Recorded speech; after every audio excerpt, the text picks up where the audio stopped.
जम्मू कश्मीर के पहलगाम में हुए आतंकवादी हमले की महाराष्ट्र नवनिर्माण सेना के प्रमुख राज ठाकरे की प्रतिक्रिया आई है।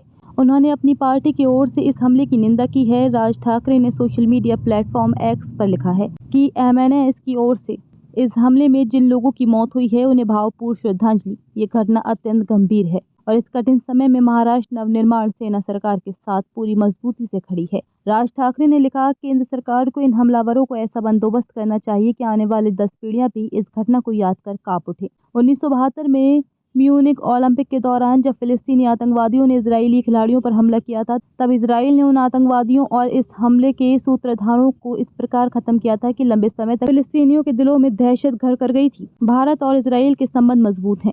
उन्होंने आगे लिखा, केंद्र सरकार को इजराइल की तरह कदम उठाकर इन आतंकवादियों और उनके हर समर्थक को जड़ से खत्म कर देना चाहिए, ऐसी हम अपेक्षा करते हैं। इस हमले के बारे में पढ़ते समय एक बेहद चौंकाने वाली बात सामने आई। एक प्रत्यक्षदर्शी महिला ने बताया कि हमलावर गोली चलाते समय सामने वाले का धर्म पूछ रहे थे, ये तुम्हारी गुंडागर्दी।